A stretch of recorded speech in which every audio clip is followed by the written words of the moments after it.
আসসালামু আলাইকুম। আমরা এই শীতের সময় অনেক আনন্দে ন্যাপ তোশক গায়ে দিয়ে গায়ে মুড়ে ঘুমিয়ে আছি। তবে আমাদের পাশে কয়েকটা গ্রাম বাদে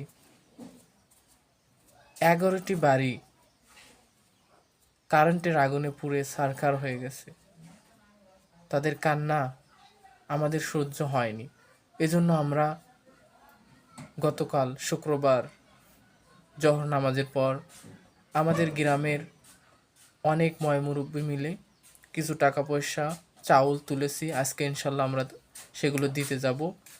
এবং আমি আপনাদের যেটা বলতে চাচ্ছি সেটা হচ্ছে যে আপনারাও যদি কিছু সাহায্য করতে চান আপনারা সেখানে দিয়ে আসতে পারেন। জায়গাটা হচ্ছে নবাবগঞ্জ থানার 8 নং মাহমুদপুর ইউনিয়নের সেই জায়গাটির নাম হচ্ছে মহারাজপুর উচ্চগ্রাম।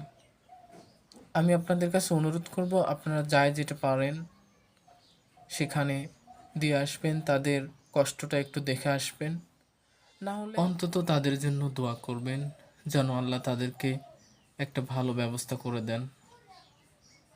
এই বলে আমার কথা শেষ করছি। আসসালামু আলাইকুম ওয়া রাহমাতুল্লাহ।